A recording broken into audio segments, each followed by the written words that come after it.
All right, so hello everyone. Welcome to another Purposeful Conversations with Emmy. And today we are going to talk about the power in asking for what you really want. I mean, as humans, we have our needs and our wants, but sometimes, even if we get what we want, sometimes we still don't feel that sense of joy or fulfillment. And there's really this need to identify and tune in to our truest desires that is aligned with our purpose. So for today, we invited our very special guest. She's a confidence coach and she was a female technologist who wrote code and led software development teams for 18 years before realizing that her true passion was in serving others through coaching. Now she helps others reinvent themselves, translate their skills from one discipline to another, and learn to turn their weaknesses into strengths so that they can fully and powerfully engage and lead the world on their own terms. So let's all welcome confidence coach April Frazier. Hi April, thanks for joining Hi. us. Thank you for letting me be here. Super excited. I'm really quite intrigued, and I want to talk with you about this because you have reinvented yourself as well, and Mm. you're now a confidence coach and really understanding to tune in to our truest and deepest desires. But I know from your story that you really fell in love with a piece of artwork. I think we are looking at it right now. Tell us It's the deep. story about this and what you learned and gained from that piece of art. Yeah. This is a piece of artwork original from Sarah Black Sadler. She's an artist in DC, mixed media piece. And it's one of two pieces. As you mentioned, I was a female technologist, and I realized that I was doing something. I've been working in technology for so long, had a degree, did all of the right things, but I hated it. Oh no. I hated it. So I had become an entrepreneur. I left my tech job and I decided to pursue coaching, started as a health coach. And I was on this journey of entrepreneurship. In that time, I met someone who is she collects or she connects artists with potential buyers. And she said, April, I'm having a show. I want you to come to the show. So I went, there's a place in DC, and this was before COVID. So there's a really beautiful space. And I walk right in Georgetown. And I walk right in, and these two pieces are hanging on the wall. They're hanging up pretty high, but I mean, you couldn't miss them. This is 5 by 7 feet, They're right? big. Um, and I had a thunderbolt. Like, people say, oh, well, falling in love at first sight, like it was love at first sight. And I said to myself, intuitive thought, I must have it. So I went over to her and I asked, I said, how much is it? Who is the artist? How much is it? Is it for sale? She said, yeah, it's for sale. And she told me the price. And I was like, oh no, I can't have it. Not right now. I was a new entrepreneur. I was still trying to figure out my life. I was recently divorced. I was doing all these things. And 1,000 protests appeared in my head. And I realized, okay, I can't have it. And I was very sad. But I mean, that's life, right? You have to. 2 months later, I'm riding in my car and I remember this piece of artwork. And I'm like, I It have popped to up have it. again. I had to have it. So I called her and I said, listen, I just want to ask, can I make an offer? I said, I'll take one piece. Here's what I have. And she said, okay, well, let me contact the artist and see. And she called me back. I'm sweating because I'm thinking, I hate to, I hate to split the pieces. And I just got to try to see what happens. Yeah. And she calls me back and she says, yes. And I said, yeah, yes, what? What? Can I have one piece or two pieces? She said, Sarah said she'll sell you both. And I was like, what? Nice. You just made an offer and the artist said yes. The artist said yes. And the fact that the pieces were still available 2 months later, Mm. maybe she was motivated because she wanted to go ahead and sell them, or she just wanted to see them find a home. I don't know, but I was boosted. Okay. So I immediately sent the money over, and Nina, we arranged time for the art to be delivered. And what was really interesting is, uh, um, the artist, Sarah, and she was an emerging artist at the time. So she was mostly motivated to see her art, this thing that she had created, find a home Mm. that in which the art would be loved. And I totally cleared my wall and put both pieces. I had a condo in DC at the time. I totally cleared my walls and put both pieces there. And the decoration, of course, after that, the design had to change for my place because around these. But it really taught me a lesson that you have to ask for what you want. Sometimes we're afraid to ask. So I had immediately just assumed that I couldn't have it when in fact it was possible. I needed some time to process 2 months later. But it taught me a very valuable lesson that I carry forward in life and I carry forward in business, that you just never know. So if you're honest, also I was honest and I said, listen, I don't have the full price, but here's what I do have. What can we do?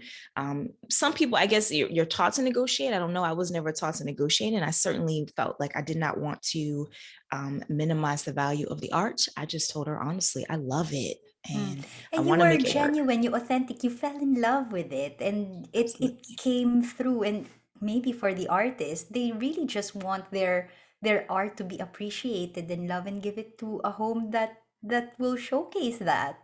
Yeah, I think that's true, but I couldn't have known that, without trying. Yeah. So I suppose that there's a lesson there to ask and to have a Mhm. go. And in your case, it wasn't just wanting for the sake of wanting something, like you're collecting things like to show off. Like you actually really loved it, and you wanted it, that even after 2 months later you're still like, oh, I still want it.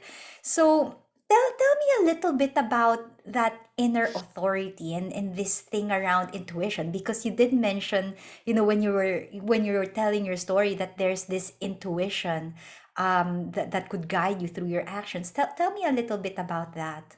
Yeah. Um, because I come out of technology and also just my personality natively, I used to put a lot of emphasis on intellect. And coming out of technology, things you have to prove. Um, uh, Code is very explicit.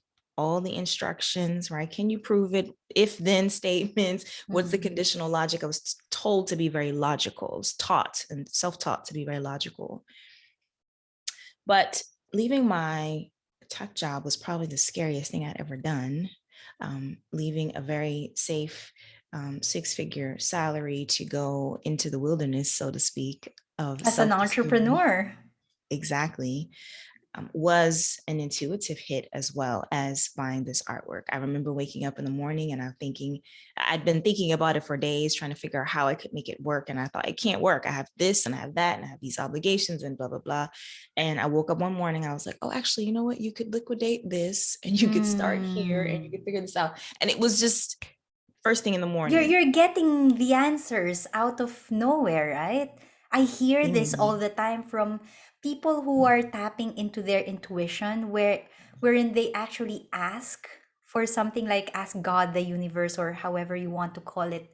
I deeply, genuinely desire this for this reason. And it's not just as we are talking about, it's not just for want. It is not just, just because. It's actually your deepest desire that is aligned with your purpose. It's not that you want to leave your job just because. You have this deep sense of there's something more that you want to do with your life. You ask and you're getting answers. First you have hesitations, and then in the morning, like first hit, you're getting the answers. What was that like for you? At first, I didn't think I could trust it because that wasn't my modus operandi, so to speak. I very much so I said to my first protest, that's not logical. That doesn't make Yeah. sense, right? But have found in my journey that sure, I am a logical person sometimes.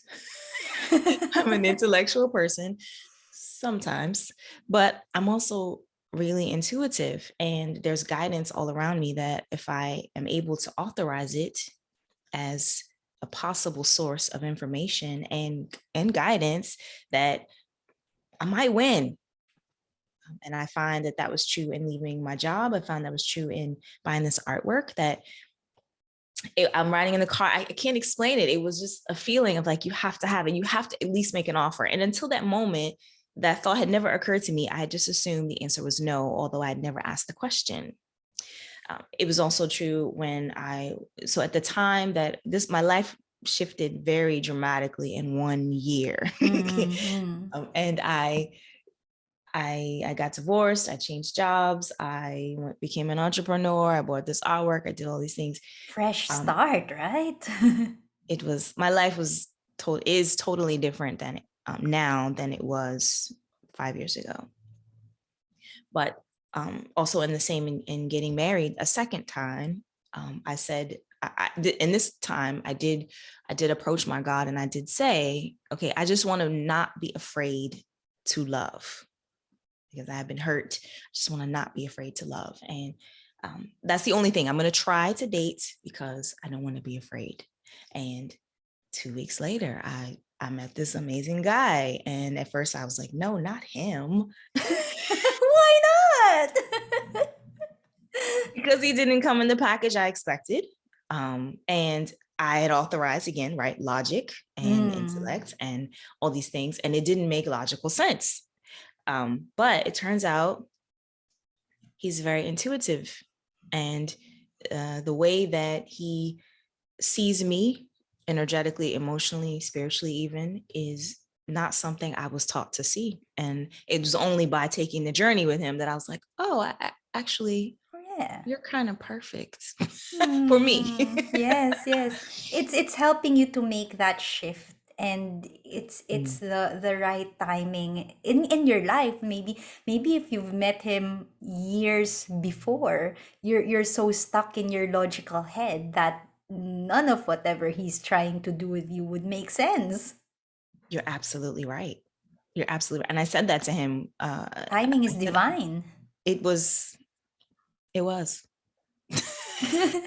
Well, I have to say, April, for most of the people that I speak with, probably because I'm attracting people who are very similar to me, Mhm. academics, logical thinking people, always using their head to strategize and follow the system, follow the process, following the intuition, or even recognizing what that is, that's Mhm. sort of a learning curve for us. How did you overcome that? Or how did you at least try to balance? I suppose you couldn't really get rid of the logical left brain side of us because we were taught that way in school, maybe, or that's how we were trained. But how did you get a sense of balance and now welcome intuition and listen to your intuition more? Yeah, I'm agreeing. I'm like you. I had to learn that intellect and intuition sit together, and I could use them both, authorize both as equal partners in decision making in life. In my case, I think that it was experiences like this, buying the artwork. It was a big light bulb moment, and it sounds trivial to me now when I'm telling you the story. Like, well, obviously, but at the time, it was not obvious to me that asking for what you want, you just might get it, right? We are often afraid of our failures, but we're often afraid of our successes as well. And in the work that I've done on myself since then, the growth I've tried to do on myself, and the journey I've taken, and in helping clients, I find that most of us are very highly intuitive, but we're not taught to authorize intuition as a possible source of wisdom. Yeah. It takes a lot of practice. And I think noticing what you really desire is one way to invite intuition in, really desire. And that sometimes in of itself, the heart always is pretty clear what it wants, although we're not. It's two schools, right? There's one of follow your heart, which seems kind of flower child, tree hugger, sometimes is deauthorized in our society. It's a real thing, or Mm. it's kind of judged to be a follow your heart kind of person. And in truth, you can't always act on the desires of the heart. People scheme all kinds of hurtful Yeah. things, right? And they say they want it, but I do think it's important to notice what's in your heart. I think it is important. One thing I do for myself and what I do for others is to help them clarify what's in the heart, the real message of the heart. And when people say stuff like, I want $1 million, or I want a husband, or I want a partner, I want kids, sometimes that's really what they want. But sometimes what I find is, in my experience, in my work, is that what we really want is always much deeper. It's always an Yeah. emotion, right? Yeah, I, I, You I, may notice I too. noticed that. And actually, when you keep digging and you ask why do you want that? And why do you want that? And Yes. why do you want that?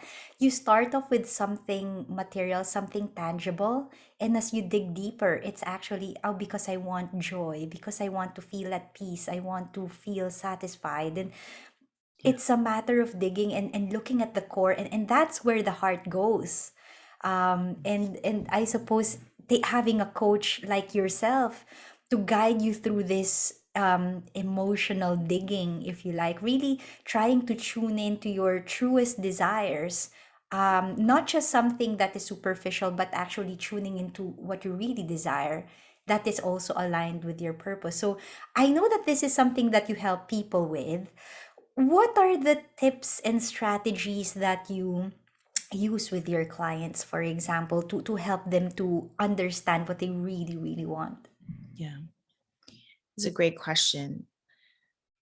What I think is really compelling is how much information the body holds. And you just spoke on that, right? How much information the body holds. So, one thing that I invite people to do is sit really quietly and do some deep breathing to anchor in, to come into the space, and then to ask of themselves, right? Or if they do identify as a spiritual person, right? To ask, what does the heart really want? And you can tell if it's a superficial answer, or if the answer is coming from the head, because it'll be something, just as you said, something material. I really want a new car. The heart never wants a new car. What the heart wants is love. What the heart wants is freedom. The heart wants is space to take care of the people that we love, right? Um, Comfort.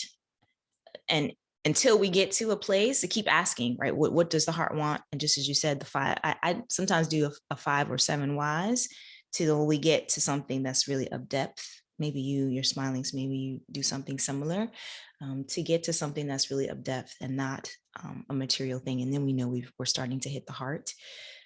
And it takes practice, because the answer will often come from the head first, and then we keep going and going and going and going.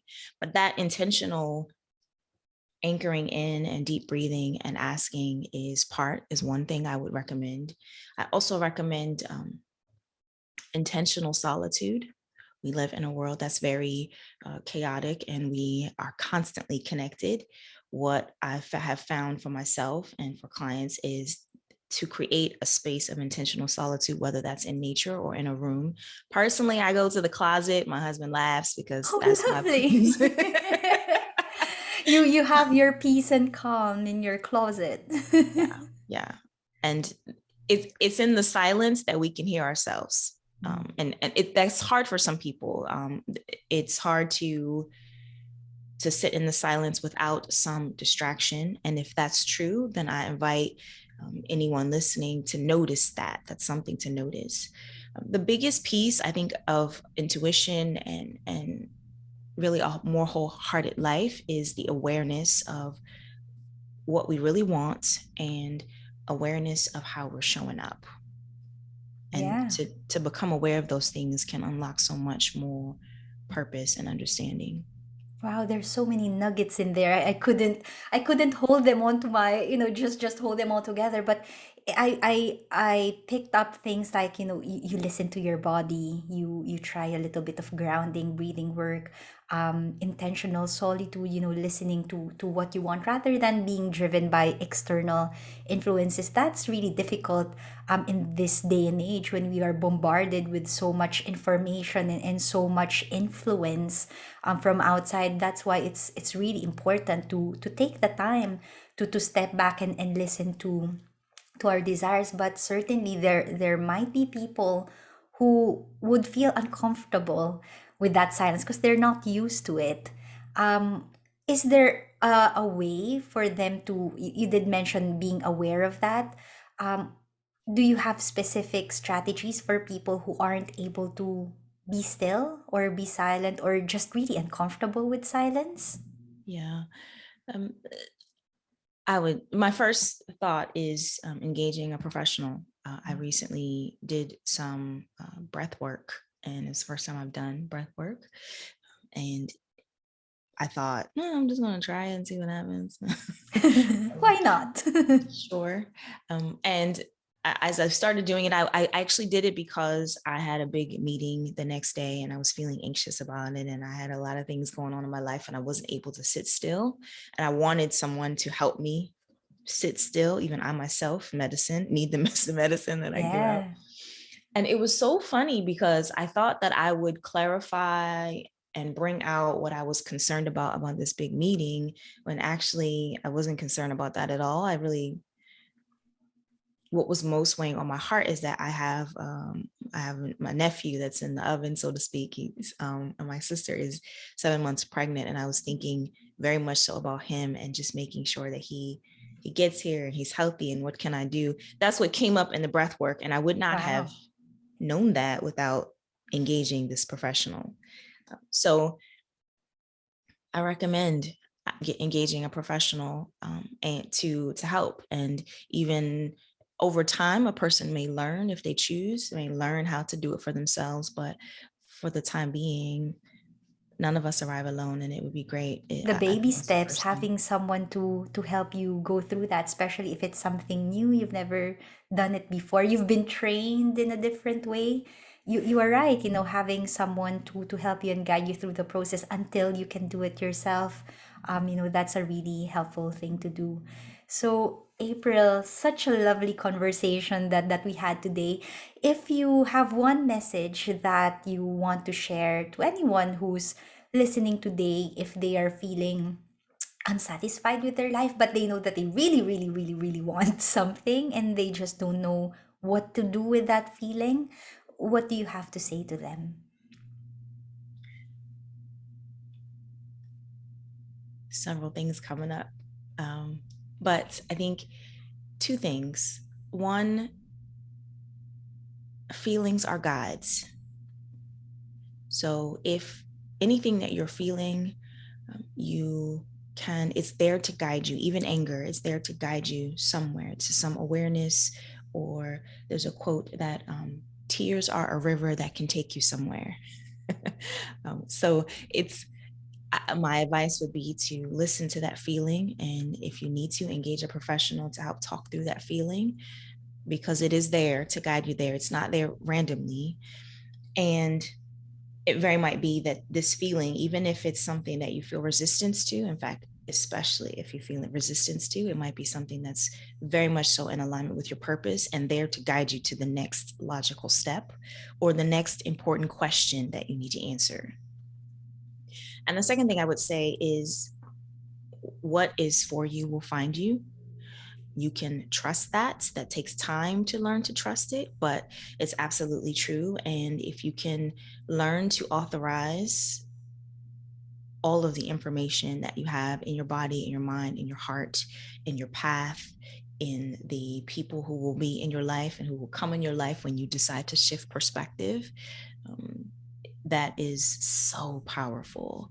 And I would invite anyone who's might be struggling to take advantage of those two avenues and get help um, if you're really feeling drawn to take the next step toward purpose.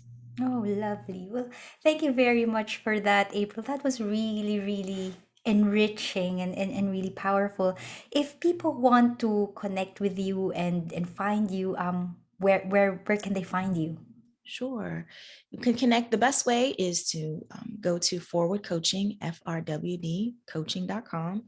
And I have two main avenues that I serve. One is in entrepreneurs, helping entrepreneurs to get those first few receipts. And the other is I have a very special program for women. It's a program I created for myself, something I would have wanted, for women to become. And what I'm doing right now is just inviting people to have a conversation with me, and I'm happy to guide you to the next place. Maybe it's another resource, or maybe it's an opportunity for us to work together um, to unlock more purpose and really lean into that intuition. So if anyone's listening and you'd like to just have a conversation, just go to my website and you can book a conversation there. Oh, wonderful. Well, we're going to drop all the links in the description. So if you want to connect with April, you can find her there.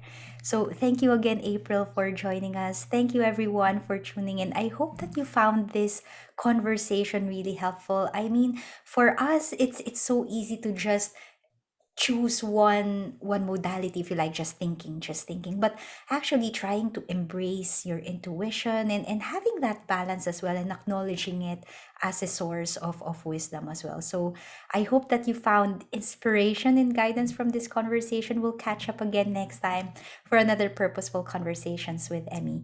Until then, take care and bye for now. Bye.